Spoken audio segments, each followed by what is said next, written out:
Muy buenas tardes. Muchas gracias a todos por su presencia y a quienes nos siguen a través de las redes sociales.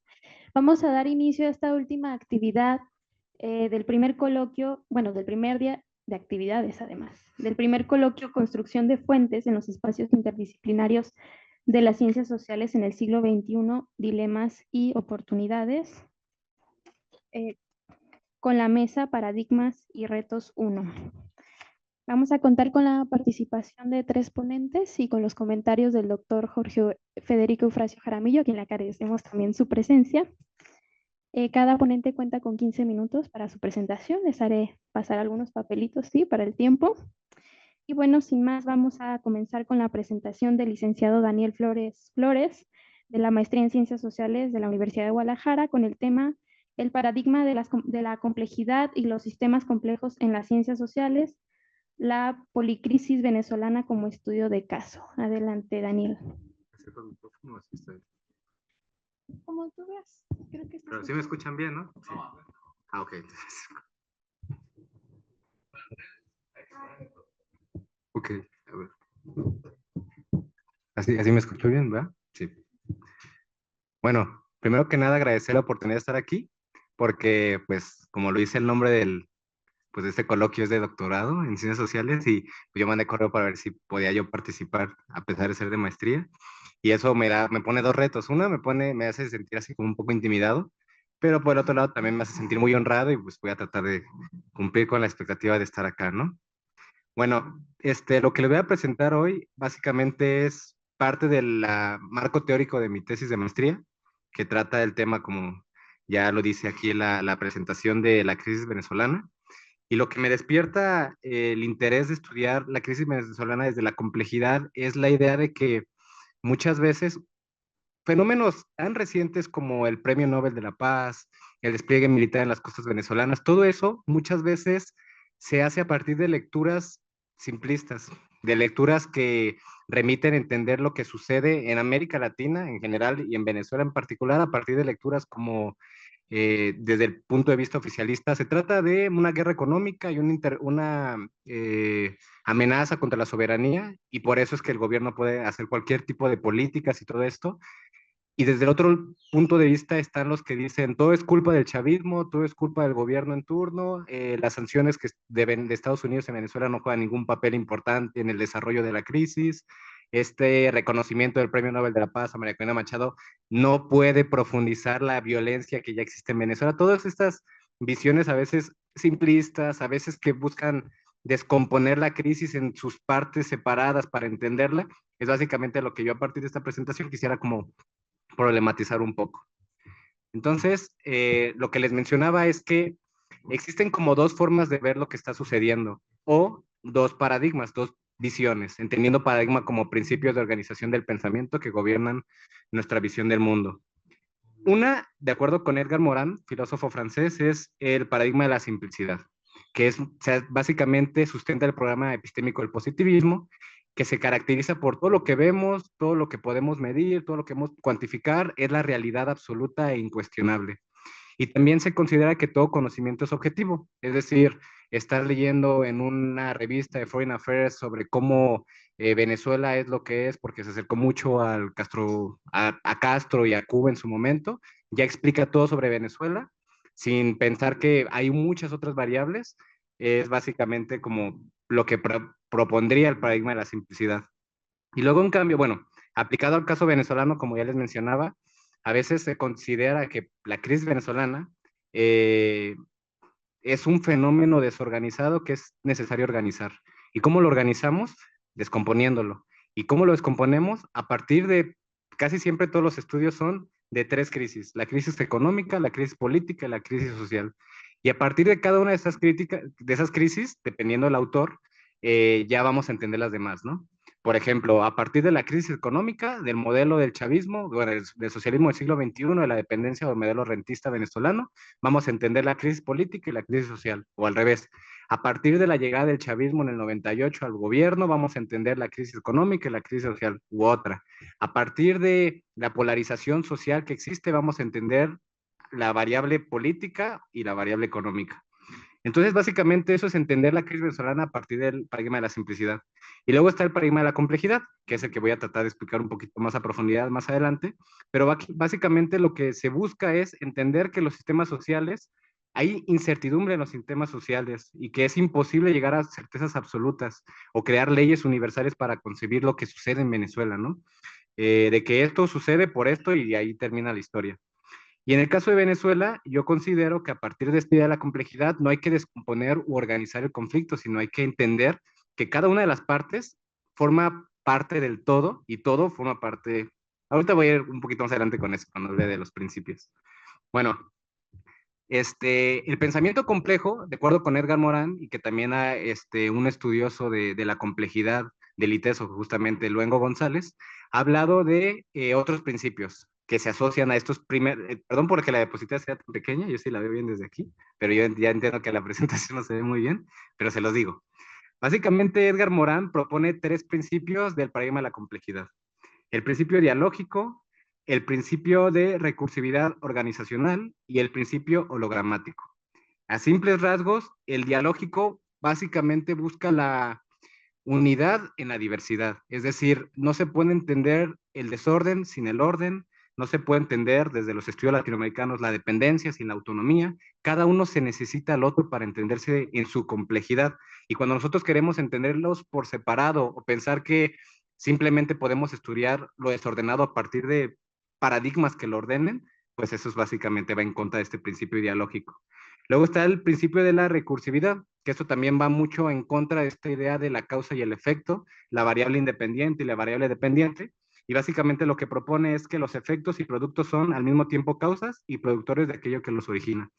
Edgar Morán en su librito de Introducción al Pensamiento Complejo pone el ejemplo del molino, de cómo el viento hace que el molino funcione, pero llega un momento en el que el molino por su propia mecánica empieza a funcionar, o en términos más sociológicos, cómo el individuo determina o ayuda a crear o a moldear la sociedad, pero también llega un momento en que la sociedad moldea al individuo. Entonces, esto va justamente en esta idea de que la causa o el efecto pueden en ciertas circunstancias convertirse en efecto y en causa.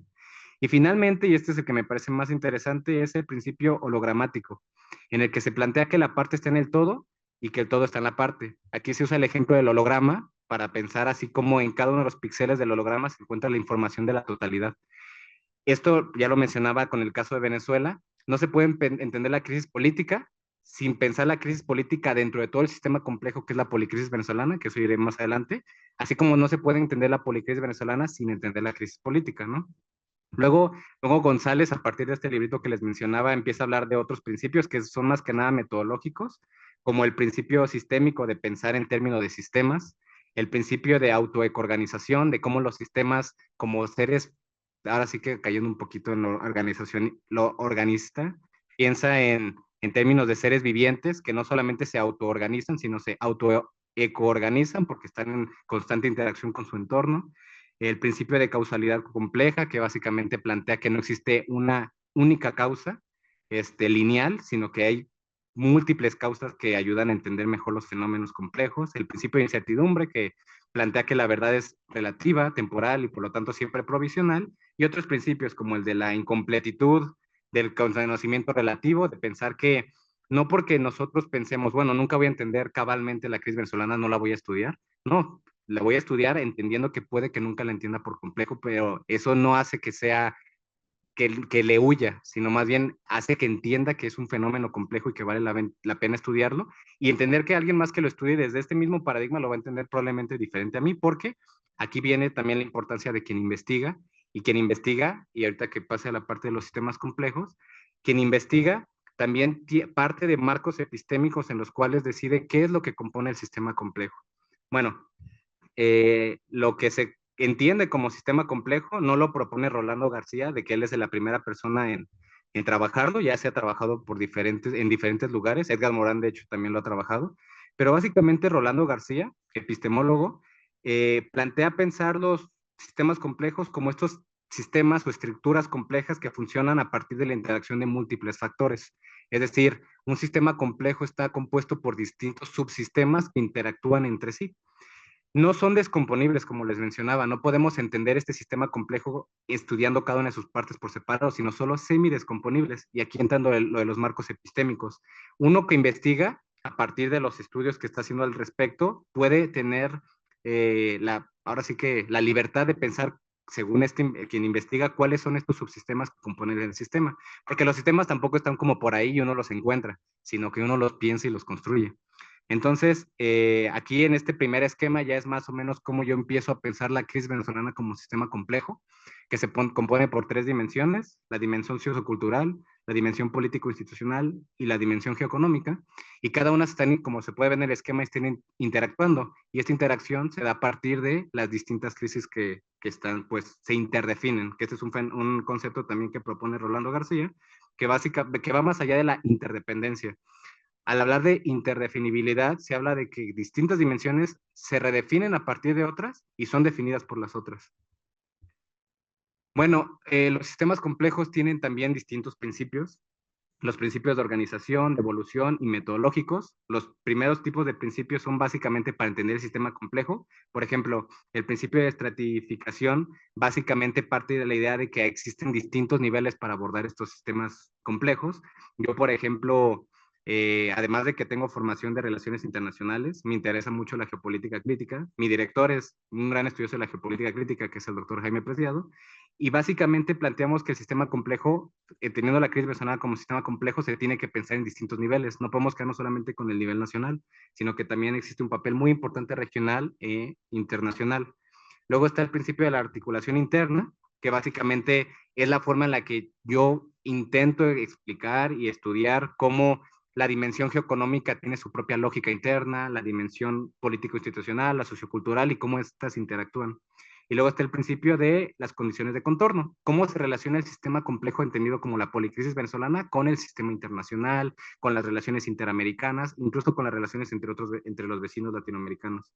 Luego están los principios de evolución, que es básicamente entender que el sistema complejo no es estático, se transforma continuamente, pero en esta transformación llega a otro principio, que es el del equilibrio dinámico. Llega un momento en el que entre el orden y el desorden se llega a un equilibrio en el cual este sistema puede durar durante un tiempo, pero pues eventualmente va a cambiar porque, como ya mencioné, no es estático. Y finalmente están los principios metodológicos, que es pensamiento sistémico, pensar en términos de sistemas, el análisis multiescala, nivel nacional, regional, internacional, y la multidisciplinariedad para abordar estos sistemas complejos. No me puedo quedar solamente con el aspecto sociológico de la crisis sociocultural, sino que también es importante la económica de la geoeconómica y la politológica de la crisis político-institucional. Bueno, ¿cómo yo intento vincular esta idea tan abstracta de la complejidad de los sistemas complejos con la crisis venezolana? A partir de un concepto que se puso de moda recientemente, sobre todo desde 2022, pero que ya había trabajado Edgar Morán desde el 99, que es el de policrisis, entendido como la coexistencia de crisis entrelazadas y solapadas, antagonismos persistentes, procesos incontrolables y un escenario de inestabilidad sistémica e incertidumbre generalizada. Y bueno, ya para ya casi terminar, yo considero que existen dos formas distintas en las que se pueden estudiar la crisis. Ambas son importantes porque incluso el propio Edgar Morán dice que lo complicado y lo complejo se nutren mutuamente, no es como que una sea la buena y otra sea la mala.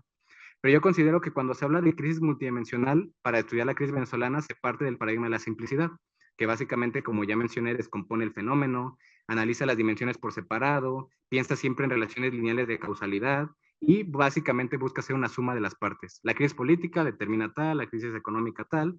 En cambio, pensar la crisis venezolana como una policrisis nos ayuda a comprender el todo articulado en un sistema complejo, las dimensiones que se interdefinen entre sí, la causalidad compleja y recursiva, y pensar la policrisis como imposible o como no solamente la mera suma de las partes, sino como un todo que se articula el todo y la parte con el todo. Y bueno, ya para justamente los fines de este coloquio, yo considero que pensar desde el paradigma de la complejidad de los sistemas complejos nos ayudan en las ciencias sociales para superar las simplificaciones, es decir, para evitar estas lecturas de fenómenos complejos a partir de la idea de que están desordenados y es necesario ordenarlos. También comprender la interdependencia e interdefinibilidad de las distintas dimensiones de los fenómenos que estudiamos y problematizar la realidad, es decir, pensar que lo que estamos investigando, a pesar de que sea una tesis que tenemos que terminar, empezar y terminar, es una tesis abierta y tener este pensamiento abierto a nuevas dudas, nuevas preguntas y saber que por ejemplo, en la narrativa sobre la crisis venezolana hay, digamos, una narrativa confrontada entre la crisis humanitaria y la guerra económica. Entender ambas narrativas y entender también que se nutren la una con la otra. No es una la verdad absoluta ni la otra, sino que tiene una relación compleja. Y ya para terminar, en este esquema también, como dice la diapositiva y también tiene mucho texto, no se lee del todo, pero básicamente así es como yo concibo la policrisis venezolana como sistema complejo. Como pueden ver, al pensarlo circular y todo eso, ese es el sistema, que no es un sistema cerrado, es abierto porque interactúa con su entorno.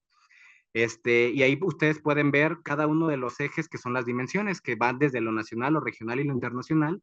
También está la crisis geoeconómica, la sociocultural, la político-institucional y los actores que yo identifico en cada una de ellas, en cada una de las dimensiones y niveles, gobierno y oposición, mecanismos de integración regional como el ALBA-TCP, Grupo de Lima, Prosur, y actores internacionales que juegan un papel muy importante tanto en la crisis como la crisis para sus propias políticas, que son Estados Unidos, China, Rusia, la Unión Europea.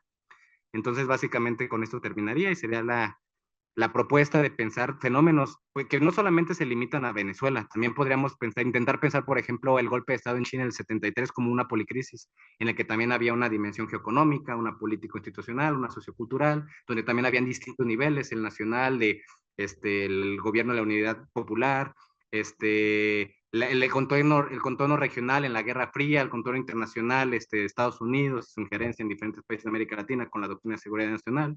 Entonces, básicamente con eso terminaría la presentación. Gracias por su atención.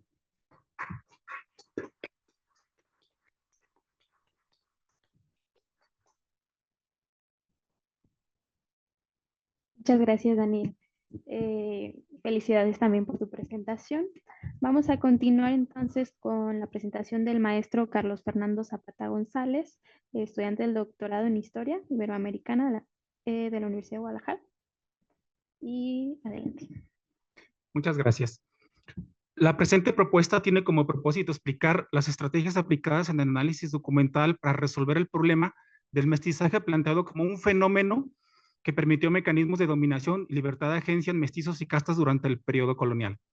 En este sentido, se plantea una perspectiva integral que busca diversificar distintos tipos de fuentes, entre los que se encuentra la escritura de la historia, un memorial de méritos y servicios, incluyendo también una obra de literatura satírica del siglo XVIII. Además, se revisó discursos de poder colonial, testimonios de limpieza de sangre, peticiones de exención de pago de tributo, autos de averiguación, diversos diccionarios de la época, tratados naturalistas y científicos, etc. El interés surgió a partir de planteamientos abordados desde los estudios subalternos de la India, relacionados con la representación problemática de las clases subordinadas, cuya voz es arrebatada por los productores de las fuentes, mayoritariamente elaborada por las élites. Entonces, había que rastrear dichas voces por medio de la agencia de los grupos de sangre mezclada, diversificando distintas fuentes con el objetivo de identificar los discursos tanto estructurales como subalternos, así como la relación con los imaginarios, las prácticas y las representaciones identitarias coloniales. Asimismo, debía siempre tenerse en mente una premisa, el fenómeno del mestizaje operando como doble dispositivo, que en ciertos casos podría derivar en posibilidades más profundas de sujeción. En este sentido, es fundamental profundizar en las formas de representación de la realidad, pues la dominación colonial a través del tiempo y el espacio no fue homogénea. Al analizar el lenguaje del periodo colonial, se identificó a manera de coordenada un desplazamiento de significados del concepto de raza a través del tiempo. El origen de la estratificación social en los territorios coloniales de este lado del océano tuvo un principio proveniente de la península ibérica, producto de la dominación musulmana basada en la exclusión de individuos descendientes de moros y judíos. Confrontando documentos institucionales, la escritura de la historia y la literatura satírica y estudios de orden naturalista emanados de la Ilustración, se identificó diferentes interpretaciones que podemos resumir de la siguiente manera: defecto en la manufactura de paños, referencias de orden zoológico, mancha en el linaje producto de contactos sexuales con infieles, y a partir del siglo XVIII, consideraciones que incluyen raza como sinónimo de linaje con interpretaciones científicas alusivas a los grandes troncos humanos. Aníbal Quijano realizó un significativo avance desde la sociología histórica con la creación del concepto de colonialidad del poder, en el que se explica la implantación de un nuevo patrón de poder originado con el descubrimiento de América, la conquista y la colonización. Para Quijano se crea la idea de raza como factor de clasificación y jerarquización social a partir de este momento. Es importante señalar que la investigación no se niegan los aportes de Quijano, sino que se precisan y se toma la colonialidad del poder como una semilla implantada a finales del siglo XV y principios del siglo XVI, La semilla germinó y echó raíces lentamente a lo largo de 3 siglos por medio de clasificaciones sociales, prácticas de dominación, y solo durante la Ilustración floreció como un sistema de pensamiento que pretendió justificar desigualdades bajo un supuesto paradigma racional y científico.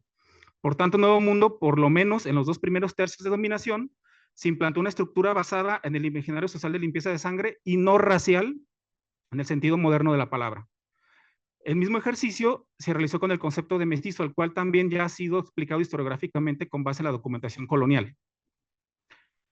Su aparición en Nuevo Mundo se remonta alrededor de la tercera década del siglo XVI, con un sentido de identidad para describir los hijos de españoles tenidos con indias en un contexto de un deseo de protección de la corona por este grupo.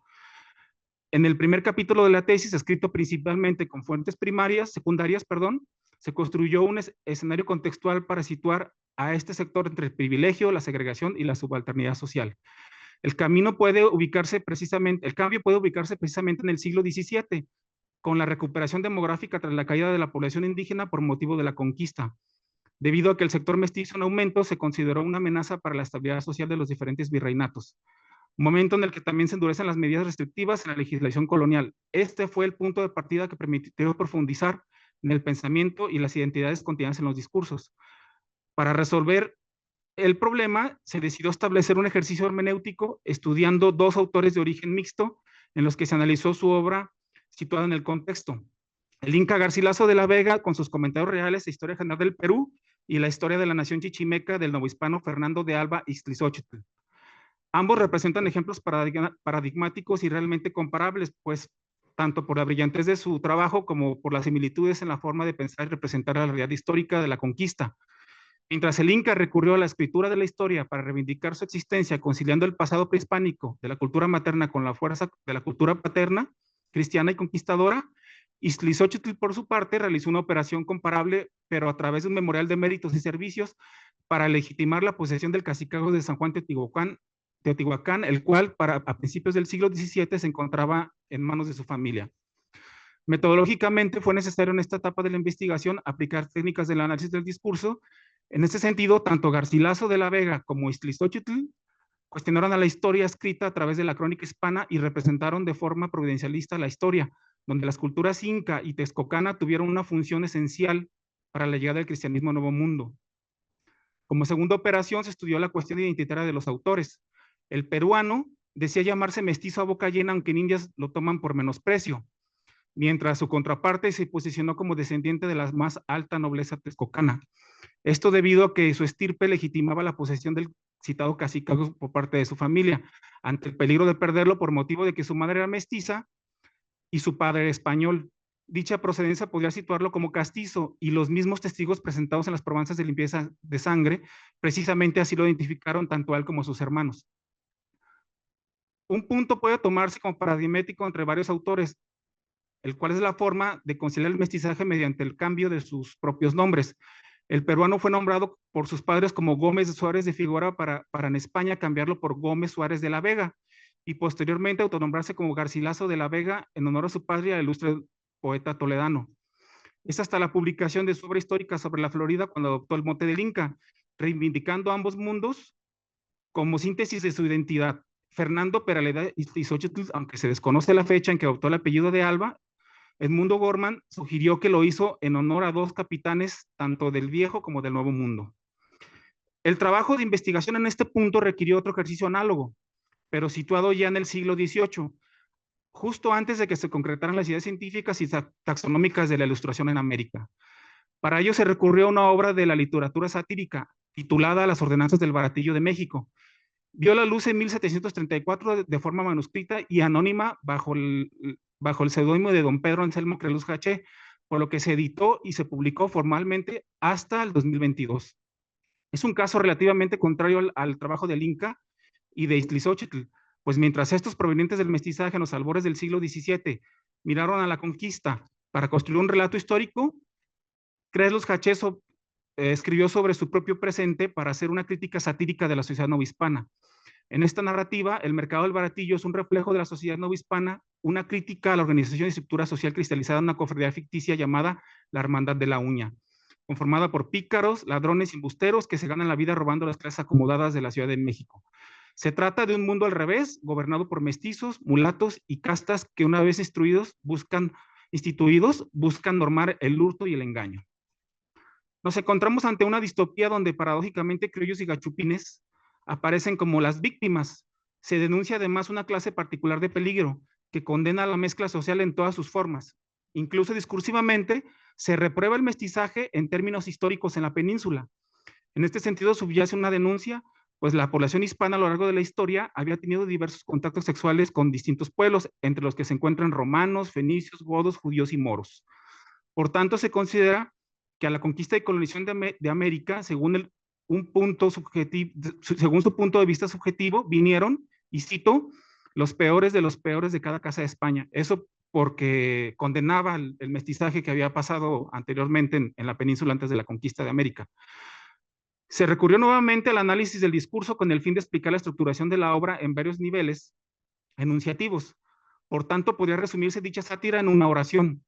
Ahora los patos le tiran a las escopetas.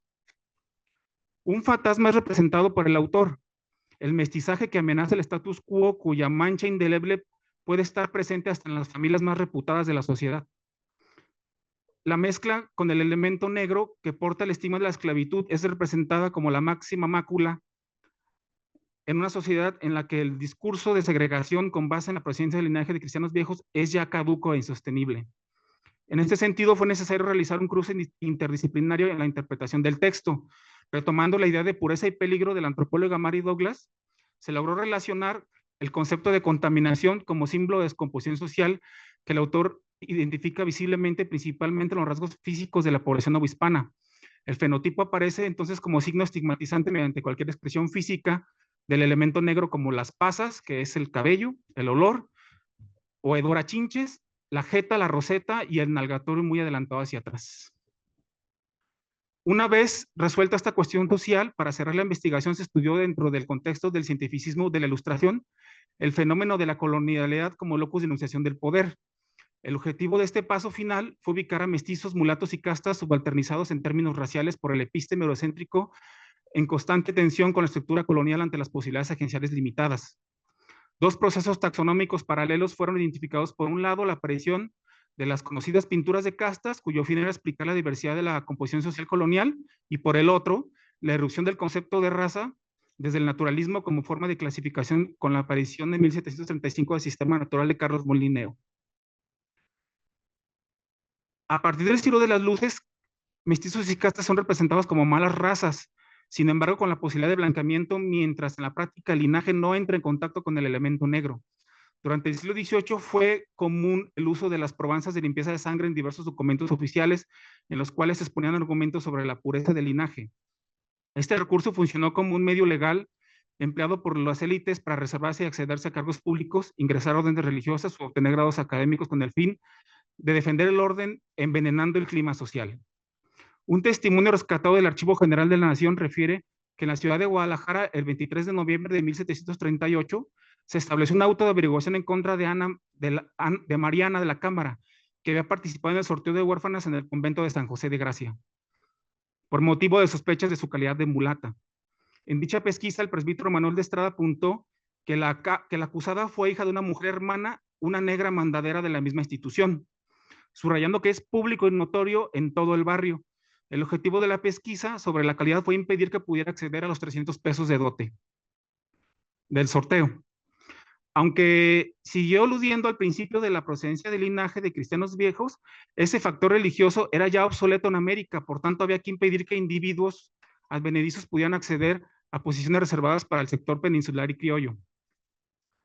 Ahora mestizos e individuos descendientes de mezclas con el elemento negro eran categorizados en el mismo nivel de infieles y herejes, pero señalándolos como malas razas. A pesar del cerco legal impuesto, las clases subalternas entendieron los dispositivos de dominación y lograron usarlos a su favor. El 12 de octubre de 1771, Dionisio Olvera, vecino del pueblo de Santa Cruz, provincia de Cajamarca, en su calidad de mestizo conferida desde su nacimiento, pidió ante el Tribunal de Cuentas se le exonere del pago de tributo, así como gozar de todas las excepciones que le corresponde poseer de la mencionada clase. Las averiguaciones y con base en su fe de bautismo probó ser hijo legítimo, situación que certificó Pedro Rodríguez, cura y vicario de San Juan Bautista de los Huambos. Efectivamente, el demostrar provenir de la mezcla de linajes español e indio ayudaba a los mestizos a acceder a un estatuto jurídico que los eximía del pago de tributo, situación que no compartían los mismos indígenas, ni mulatos o pardos, por ver con el estigma de la conquista y la esclavitud respectivamente. En una sociedad estratificada en términos del honor, donde los blancos peninsulares y criollos se acercaban al ideal social, los individuos de sangre mezclada debían buscar acercarse lo más posible a este capital simbólico, pero había que demostrarlo jurídicamente. A este respecto, la colonia del poder desde el campo científico había brotado discursivamente racializando a las clases subalternas, cayendo en un nivel mucho más profundo de dominación. En 1794, el virrey Revillagigedo hijo, en Nueva España, lamentó el poco influjo de inmigrantes europeos con el propósito de blanquear la población debido a que hubieran podido mejorar en muchos modos la raza de los indios. Como puede apreciarse discursivamente, hay un cambio en la apreciación que se tiene sobre los naturales, pues en el siglo XVI no eran considerados como manchados, sino como neófitos y súbditos del rey. Sobre otros grupos se refería que los negros, abro comilla, en todos los sentidos, han afeado y empeorado la casta india y han sido origen y principio de tantas deformes como se ven en estos reinos. Fin de la cita. Para concluir, el mestizaje en el periodo colonial se revela como un fenómeno complejo, articulado entre la dominación y la posibilidad de agencia. A través del análisis interdisciplinario de fuentes históricas, literarias y científicas, se evidencia cómo las categorías raza y linaje se transformaron desde la limpieza de sangre hasta la concepción moderna de raza de la Ilustración. Tanto el Inca Garcilaso de la Vega como de Alba Iztlizochtli muestran que la escritura fue un medio de negociación identitaria, mientras que obras satíricas como las Ordenanzas del Baratillo de México reflejan las tensiones sociales derivadas de la mezcla y sus estigmas. Finalmente, el tránsito del discurso religioso al científico consolidó la colonialidad del poder, racializando a los sujetos subalternos.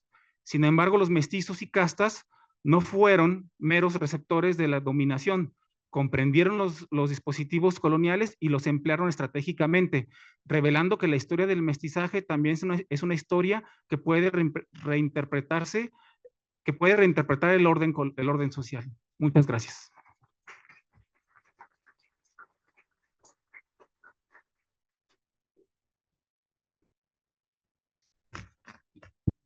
Muchas gracias, Carlos. Lamentablemente, la maestra Erika Sigala no pudo acompañarnos por cuestiones de salud, entonces vamos a pasar directamente a los comentarios del doctor Jorge Eufrasio. Bueno, muchas gracias, Kenia. Antes que nada, un agradecimiento por la invitación, por la organización, a Francisco como coordinador y a Janet, que sé que le ha estado ayudando mucho, no solamente en este evento, pero particularmente en este. Y pues bueno, ojalá que se hagan otros muchos más dentro del consorcio, ¿no? Del cual yo vengo representando al doctorado en Estudios Científicos Sociales del ITESO. Bueno, yo partiré por mi comentario, pero va a ser como una vista general de las dos ponencias, es decir, en qué se conectan, digámoslo así, luego haré algunos breves señalamientos acerca de lo que encuentro interesante y me animaré a darles algunas recomendaciones, digamos, para los trabajos, aún sin saber en qué semestre de la maestría van, ¿no? O sea, como que si ya vas a terminar, si estás como en medio, eso no lo sé, pero que bueno, que a lo mejor todavía haya algún nivel de debate por sostener en el tiempo, ¿no?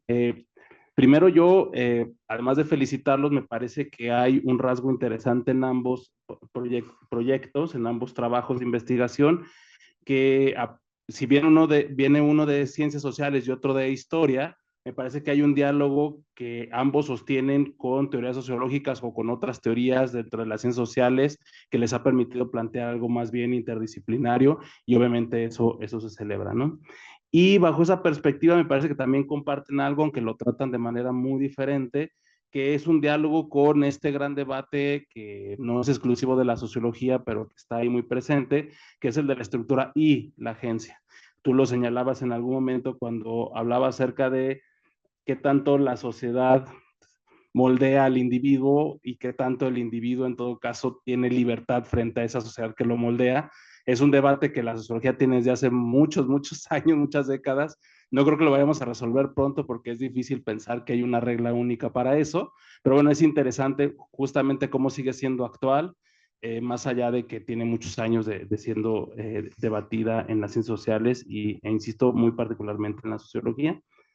Y ya de manera particular, hay algunas más bien como preguntas para Daniel Flores, o sea, que son preguntas abiertas, no digo que yo tenga la respuesta, sino más bien que es algo bien interesante para preguntarse desde el ámbito de la complejidad, que en ese sentido yo te diré que tomas un gran riesgo, pero es un muy buen riesgo que poco se ve en las ciencias sociales en general, es decir, quién se atreve a trabajar con el paradigma de la complejidad o con las teorías de sistemas complejos cuando tienen mucha riqueza en términos epistemológicos y en términos filosóficos, pero luego es difícil cómo teorizarlas y llevarlas a métodos concretos, que ese yo creo que es el gran reto de las teorías de sistemas complejos. O sea, cómo los emparentas con mecanismos particulares para observar la realidad y poder decir, a partir de esto voy a generar un análisis complejo de una realidad compleja y cómo podérselo dar a entender a alguien más, ¿no? Entonces, desde esa perspectiva, me parece que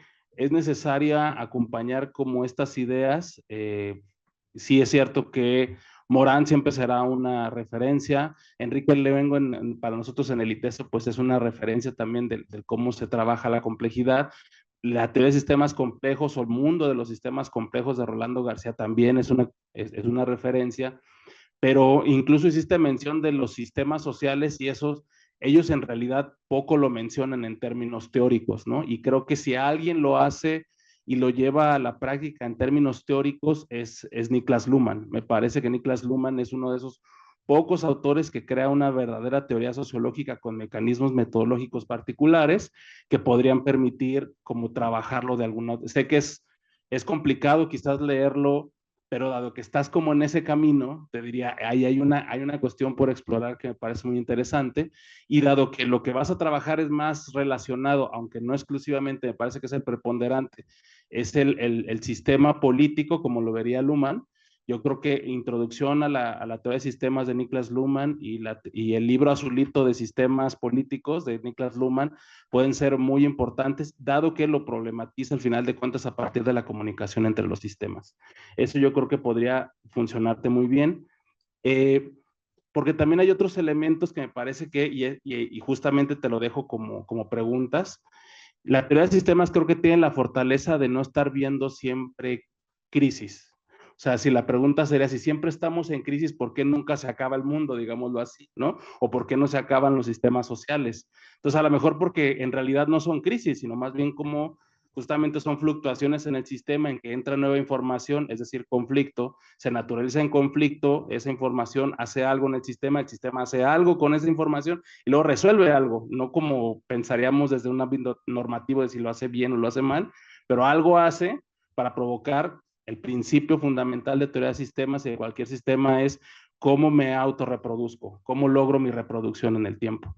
Y entonces no sé si esta idea de policrisis parecía que justamente es una seguidilla de crisis, cuando a lo mejor tendríamos que combatir también ese tipo de conceptos, ¿no? En donde, ¿por qué estamos constantemente en crisis y resulta que siempre vamos pasando de una en una, pero seguimos, ¿no? No diría que hacia adelante, simplemente seguimos, ¿no?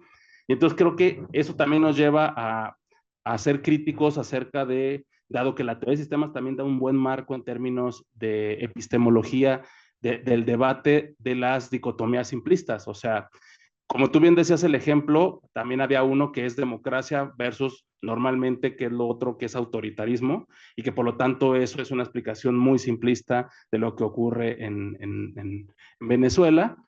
Pero también creo que estas dicotomías, orden, desorden, dependencia, autonomía, simplicidad, complejidad, justamente como que no logran, no nos permiten como que justamente ser complejos al respecto de esa realidad que es complejo. A lo mejor una de esas rutas, te digo, y es como preguntas que yo mismo me hago, sería abandonar justamente los conceptos dicotómicos, ¿no? Sino que pensar, como decía un profesor mío en el doctorado, ¿por qué no piensa siempre que hay una opción C, ¿no?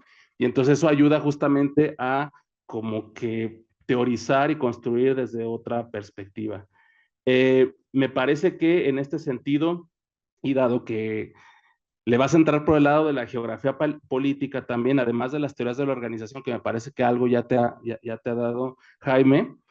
Y seguramente vas a ver a David Harvey con él, seguramente, pero también entonces para conservar esa relación teórica con la teoría de sistemas, pues yo creo que el fundamento es la teoría de los sistemas mundos de Wallerstein, porque justamente permite problematizar la parte del sistema mundo, el capitalismo global, la globalización, etcétera, y que eso te ayudaría a construir un marco teórico, dado que veo como que lo que presentaste en lugar de una parte metodológica de fuentes fue justamente la parte teórica. Creo que en ese sentido, si estás avanzando, te pueden ayudar como estos nortes a trabajarlos en algún momento en tu recorrido por el posgrado. Pero, insisto, te felicito por aventarte este trompo a la uña, que no es fácil, de buscarle por el lado de la teoría de sistemas y la complejidad. En el caso de Carlos Zapata, justamente me parece que una de las cosas que comparte con Daniel es el hecho justamente de tener en el centro, aunque no está explícito tal cual en el documento, pero probablemente en tu proyecto sí, sea justamente este debate entre estructura y agencia, ¿no? Cómo darle por la parte de las fuentes históricas, pero no dejando de lado esa parte teórica que tú estás observando dentro de lo que estás revisando como problema de investigación. Y veo algunas cosas al respecto de esto que me parece que es muy interesante, porque en esta, digamos, la manera en la que creo que lo estás abordando, sobre todo en la estructura de agencia, y que ahorita también te diré como cuáles podrían ser otros posibles nortes en los cuales podrías abundar, que insisto, están como implícitos, pero no explícitos en el documento que yo leí, que es el de tu ponencia. Además de las teorías decoloniales o las teorías subalternas que utilizas, en eso yo creo que hay una serie de autores, bueno, mencionaré a uno en particular, porque a Quijano ya lo mencionas en tu documento, pero hay unas propuestas críticas de Ramón Grossfogel, que no sé si los has leído, que habla acerca de extractivismo epistémico y diferentes formas de extractivismo, que yo creo que son súper interesantes dado la naturaleza de tu trabajo de investigación. A mí me parece súper interesante sus propuestas del cómo también se roban las ideas, ¿no? Cómo se roban los discursos o cómo se roban las palabras. Y dado que entraste mucho en el terreno del análisis del discurso, me parece que es ideal lo que él hace en ese sentido. Yo también veo como un súper debate que como que damos mucho por hecho y también los sociólogos cometemos ese asunto, que es dar por hecho que todos sabemos de qué se habla cuando se habla de dominación. Y yo creo que ahí contigo hay un debate súper padre acerca de qué es la dominación desde la manera en la que tú lo estás observando. Me parece por un lado como muy weberiano en el sentido de que la dominación siempre implica un grado de legitimidad, es decir, un grado de aceptación de parte del dominado, ¿no? Y de ahí ya se desprende como un debate más amplio acerca de qué es la dominación, que no es lo mismo que simplemente la coerción o la relación de poder pura, ¿no? Yo creo que ese tipo de niveles de debate respecto a la dominación también te pueden ser bien interesantes, dado que me parece que están en el corazón de lo que estás debatiendo en este momento. Y veo el inicio de un proceso histórico también súper interesante de cómo esto que tú narras en esta parte de tu trabajo, no sé qué tanto lo vas a ampliar en términos o si ahí te vas a quedar. Digo, yo sé que todo el mundo tenemos que hacer como recortes, ¿no? Temporales y espaciales cerca de hasta dónde llegar, pero justamente en lo que tú planteas veo como una parte del inicio de los debates acerca de los nacionalismos en América Latina, ¿no? Y eso yo creo que es un proceso histórico súper interesante que se vincula a lo tuyo, que es algo que narra muy bien Benedict Anderson en Comunidades Imaginadas, ¿no? Que es justamente cómo después esto que había sido vituperado en algún momento se convierte luego en clave en la construcción de una nacionalidad, ¿no? Y entonces esa parte del cómo la dominación se genera la dominación después de un acto de coerción en donde justamente las personas lo que generan es un acto de agencia muy particular, pero luego pasa a otro paradigma que es súper interesante y que creo que es como un elemento con al cual se podría aterrizar, insisto, dependiendo de tu temporalidad en la cual tú quieras terminar.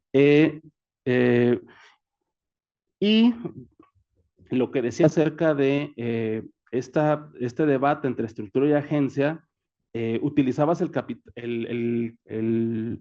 concepto de capital simbólico, y no sé si es como la intencionalidad de utilizar a Bourdieu implícitamente, pero yo creo que justamente la manera en la que tú estás trabajando el concepto de raza a partir de los documentos que estás encontrando, da mucho como para pensar desde la teoría de campos burdiana, ¿no? Y de cómo el capital simbólico, llamándose en esto prestigio, es ahí no solamente las diferencias en la vida material o intelectual de las personas, sino cómo esto genera un prestigio dentro de una sociedad particular, es justamente un elemento súper importante que yo creo que es muy problematizable desde el ángulo de los periodos temporales en los cuales tú estás trabajando, ¿no? Y eso yo creo que sería súper interesante.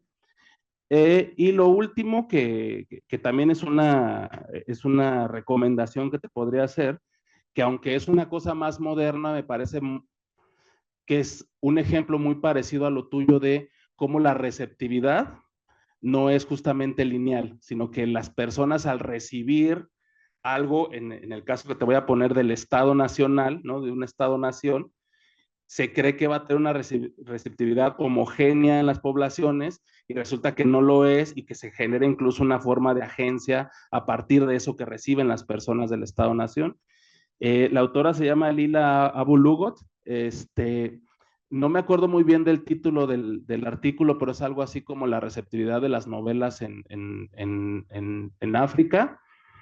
Y lo que hace justamente es problematizar justamente cómo ven las novelas producidas por el Estado Nacional para justamente homogeneizar a la población en términos de valores nacionales, y resulta que no sale como justamente el Estado busca, sino que se genera una capacidad de agencia a partir de la recepción de esas novelas en la televisión, ¿no? Ella lo problematiza a partir de novelas en la televisión, pero producidas por el Estado, y que esa reacción de agencia causa cierto resquemor en el Estado y luego no saben qué hacer con esas reacciones de parte de las personas, ¿no? Entonces, aunque son procesos históricos completamente diferentes en términos temporales, me parece que en términos teóricos tienen mucho que ver lo que tú planteas con lo que plantea Lila. ¿Me repite el apellido, por favor? Lila Abu, A-B-U, Abu. ajá, guión, Lughod, que es L-U-G-H-O-D. Gracias. Esos serán mis comentarios y pues más bien si se quiere abrir la mesa para comentarios y preguntas. Muchas gracias.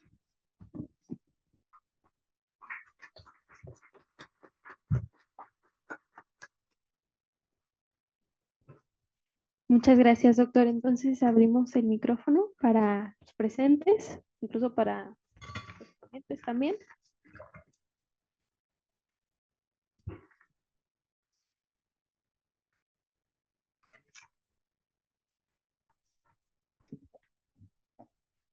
Hola, muy buenas tardes. Felicidades a ambos por sus proyectos.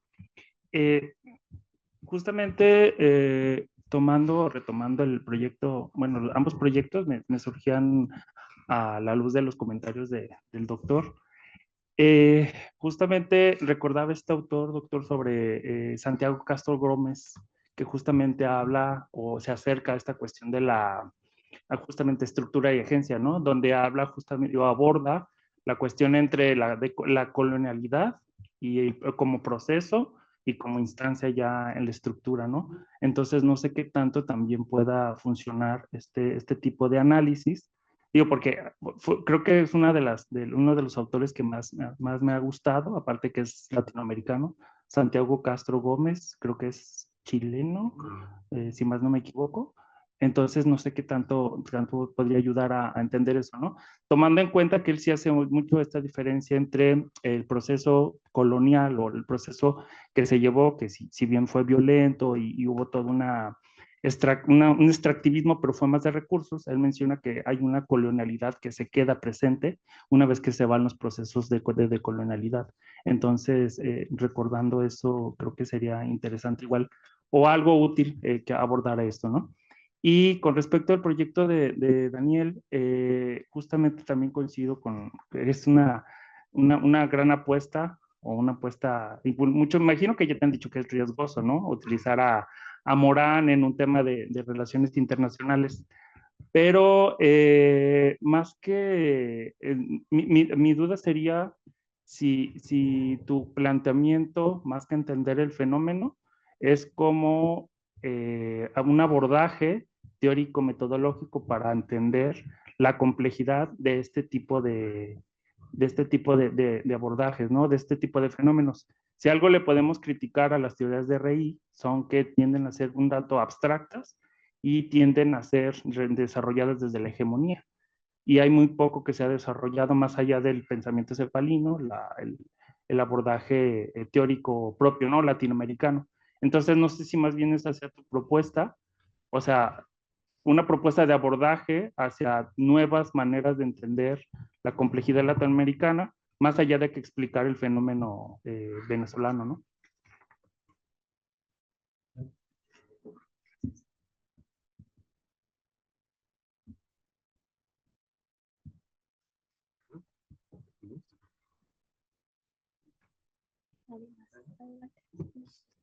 No, pues me dieron en mi talón de Aquiles, que es pasar como de lo abstracto a lo concreto y los métodos justamente para acá, puede hacer una teorización muy acá, pero ya al momento de buscar como la evidencia empírica y todo eso es operacionalizar conceptos así.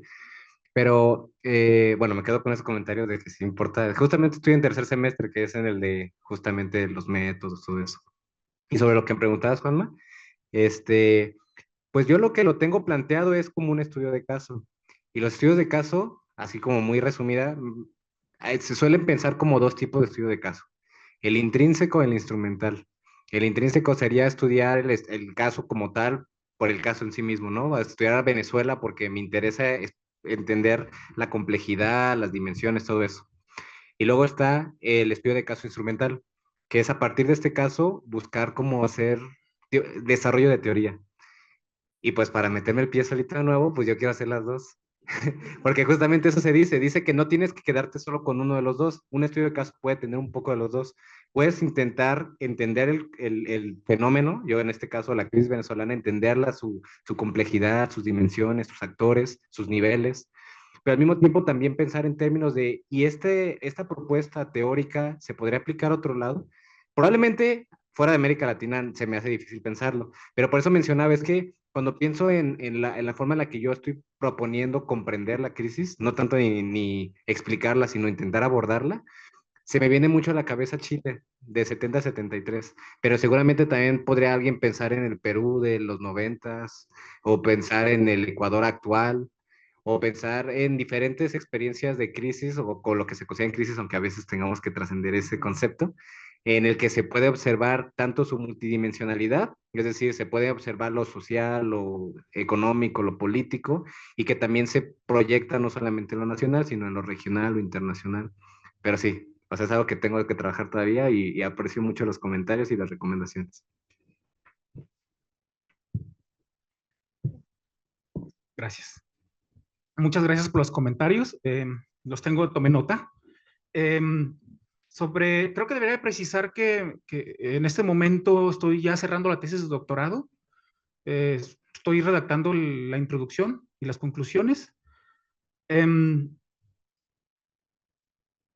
Hay un montón de conceptos y de postulados teóricos, sobre todo de la teoría de colonial de estudios subalternos, que están en la tesis por cuestiones, digamos, del proceso de construcción de la investigación. Tenía un marco teórico, ¿sí? Pero el marco teórico se fue modificando junto con el proyecto.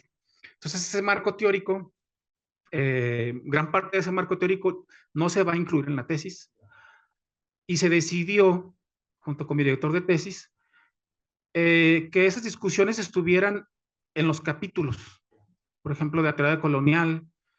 El compañero me mencionó a Santiago Castro Gómez. Santiago Castro Gómez hace una crítica muy importante al trabajo de Quijano, ¿sí? Sobre todo con esta cuestión de la comunidad del poder. Entonces yo pude, con base en estas corrientes, en estos postulados teóricos, y yendo directamente al lenguaje de la época, pues yo me di cuenta que el concepto de raza no tenía que ver a como lo pensamos actualmente, o sea, grandes troncos humanos. Lo precisé, que tuvo diferentes significados a lo largo del tiempo, lo pude identificar y luego me encontré con Santiago Castro Gómez, con la Iris del punto cero, lo precisa precisamente él ahí, ¿no? Entonces es algo que cuando estamos hablando de construcción de un objeto de investigación, hay que tener en cuenta la metodología, la teoría, pero yo creo que hay que tener mucho cuidado con la teoría, ¿sí? Yo me di cuenta de esto porque se puede caer en anacronismos. Entonces, desde mi punto de vista, no hay teoría infalible, ¿no? Sobre todo cuando se va directamente a la fuente, es decir, al discurso de la época. Por eso fue tan importante abordar a estos autores de origen mestizo de principios del siglo XVII y luego contrastar el lenguaje en el siglo XVIII con una sátira y después contratar naturalistas. La investigación está, digamos, que se está concluyendo. Voy a hacer algunos ajustes. Entonces, creo que eso es fundamental, pues, al momento de plantear la investigación. Muchos de estas cuestiones no están en el trabajo, en la ponencia que le envié, justamente porque me centré un poco más en las fuentes, sí. Y sobre todo porque pues no quería repetir lo mismo que voy a decir en la introducción, porque pues me voy a estar autoplagiando, ¿no? Entonces, pues eso es una práctica que no es ética. Entonces, yo quería hacer una reflexión que es más metodológica, pues. Y en ese sentido, creo que sí voy a hacer unas precisiones en el texto. Mucho de lo que usted me está aquí diciendo lo voy a tomar en cuenta, sobre todo con la cuestión de Bourdieu. Creo que para la publicación aquí en el Colegio del Colegio de Jalisco, perdón, pues me va a ayudar a que el texto, a mejorar sobre todo este texto, pues, que sea más claro, pues, porque es difícil, ¿eh? Es muy difícil tener ya un trabajo de ahorita de 200 páginas y luego es un ejercicio muy interesante, pues, tener tu trabajo casi terminado y luego repensarlo, pues. Y el ejercicio de repensarlo, pues también, siendo crítico conmigo mismo, pues te das cuenta que hay algunas cuestiones que necesitan ser pulidas. Pues hay tiempo, en un par de meses las puedo pulir. Entonces voy a tomar esto en cuenta y me gustaría solamente ya para no tomar más tiempo sobre hasta dónde quiero llegar. La investigación termina junto antes de la independencia por una razón. Yo he abierto esa puerta, ya he publicado en 2 capítulos de libros sobre esta cuestión del nacionalismo y es muy interesante, la cuestión de las ideas y sobre todo cómo yo pienso que el verdadero racismo epistémico, ¿sí?, se da con esto que usted mencionaba, con el colonialismo interno, y es a partir de las independencias. Entonces, para poder construir yo estos capítulos, pues tuve que irme a la escritura de la historia desde Lucas Alamán hasta Andrés Molina Enríquez en 2 capítulos.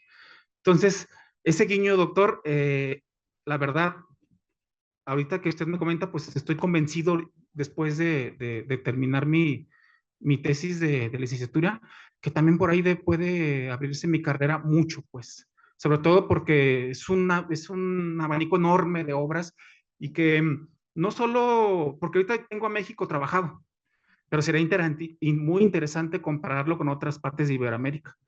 Y eso es un aspecto que el doctorado en historia de la Universidad de Guadalajara, historia iberoamericana, tiene, pues, el aspecto iberoamericano, que te abre una posibilidad enorme de investigación, pues, y la historiografía es un campo que nos da para eso y para mucho más. Muchas gracias.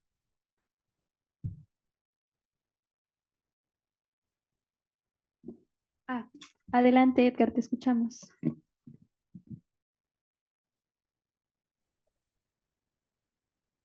Hola, ¿qué tal? Buenas tardes a todas y todos los que están ahí presentes. Espero se me escuche bien. Bueno, felicitar a los 2 ponentes, muy interesantes sus propuestas, sus ponencias.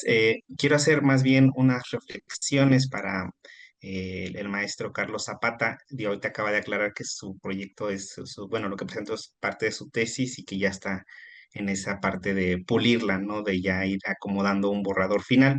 Sin embargo, no quería dejar de decir las siguientes reflexiones que espero puedan activar algo en ti, sino también es muy bueno el que pues podamos dialogar respecto a esto, ¿no?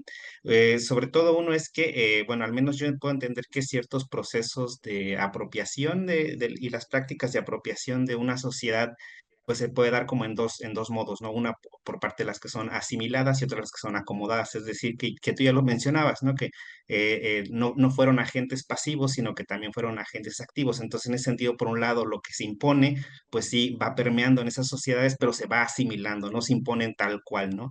Y al mismo tiempo, las mismas sociedades tienen sus propias prácticas que se empiezan a acomodar a esas circunstancias. Entonces, es como un proceso de ida y vuelta circular, que es la hipótesis de Carlo Ginzburg, ¿no? Que la cultura es circular en ese sentido, no es de arriba hacia abajo, de abajo hacia arriba, sino que es entre pares, por un lado.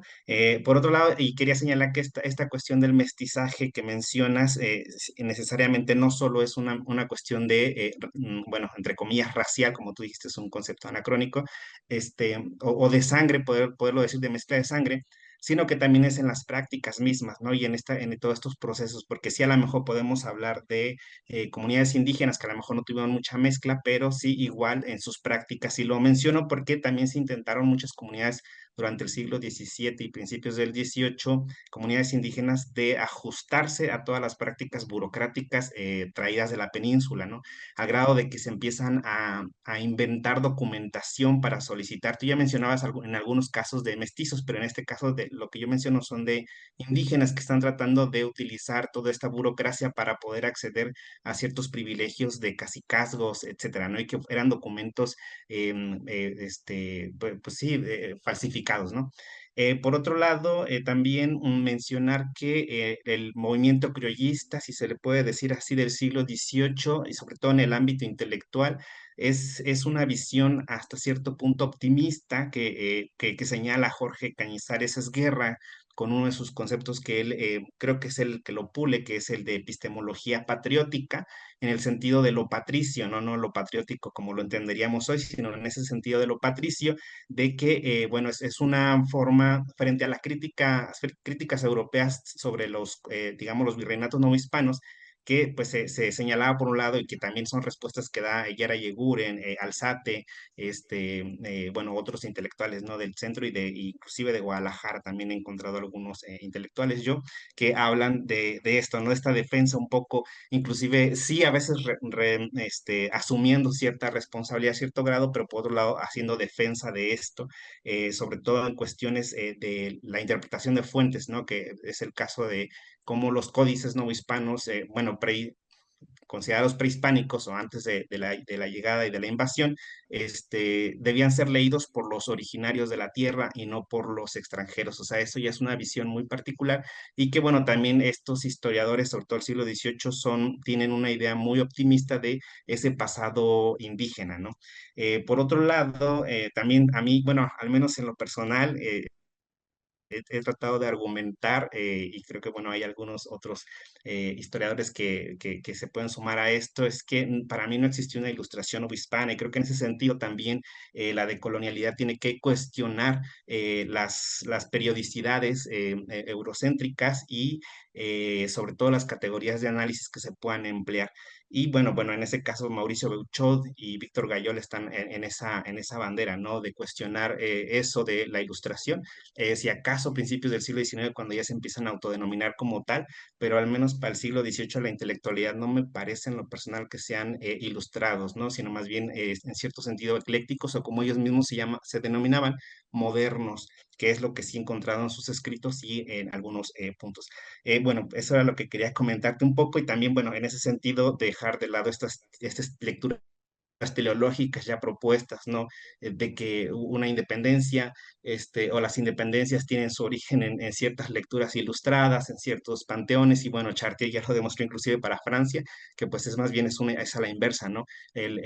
La ilustración, digo, las revoluciones, en este caso la francesa, pues creó a la ilustración, a un panteón ilustrado, y en ese sentido también como que lo que invitaría es eso, a reflexionar y cuestionar todos estos postulados teológicos en sus categorías y periodizaciones para desde mi punto de vista, hablar de esas agencias, ¿no? De que acá también había iniciativa, había creatividad, había propuesta, porque si no, lo que se estaría diciendo es que se está replicando lo que viene de la península. Y bueno, en ese sentido eran los comentarios que quería hacer y felicitarlos a ambos. Y bueno, muchas gracias.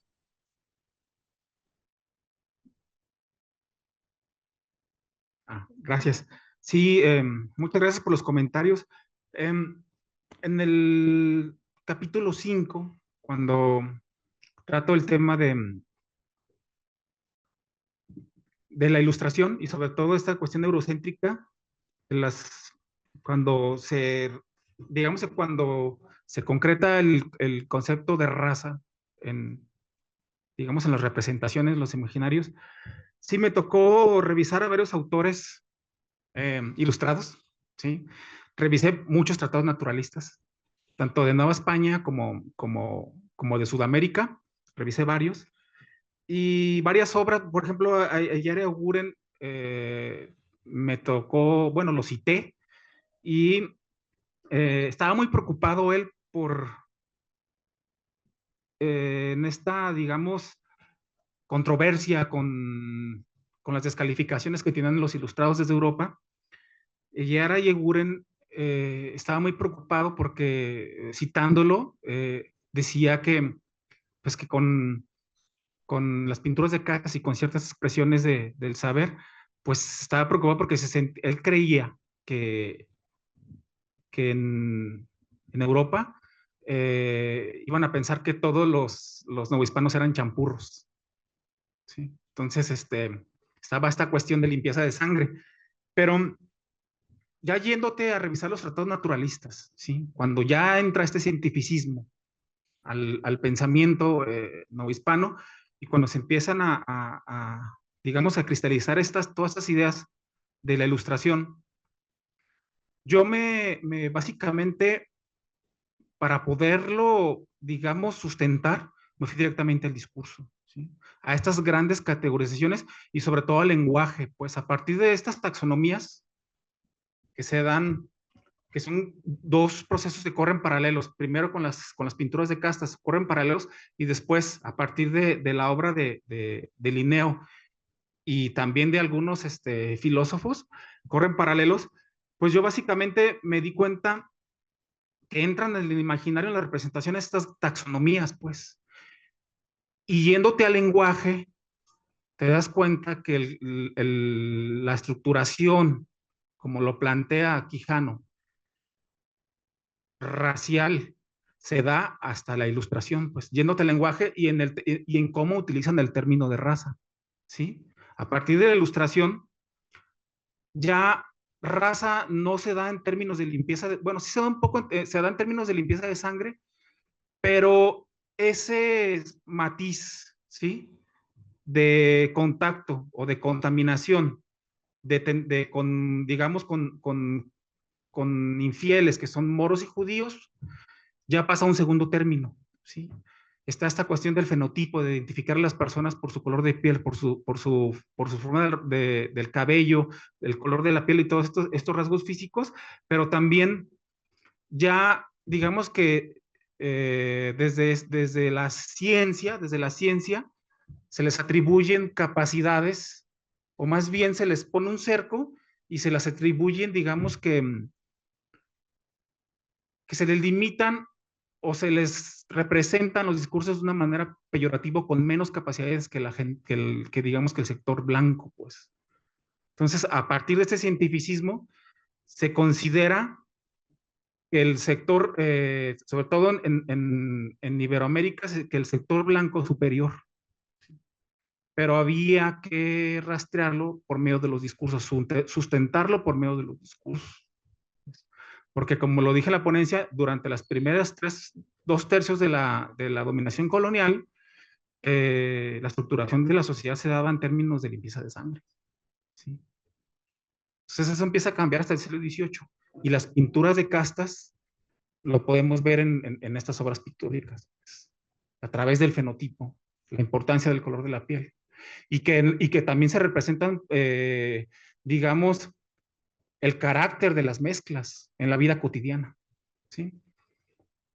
Pues yo lo cerraré aquí para no tomar más tiempo, y pues muchas gracias por sus comentarios. Bueno, si no hay más comentarios, vamos a dar por concluida esta mesa, no sin antes invitarlos a seguir la transmisión para quienes están en redes sociales y aquí de manera presencial en la mesa Paradigmas y Retos 2 que iniciará a las 10 de la mañana. Muchas gracias.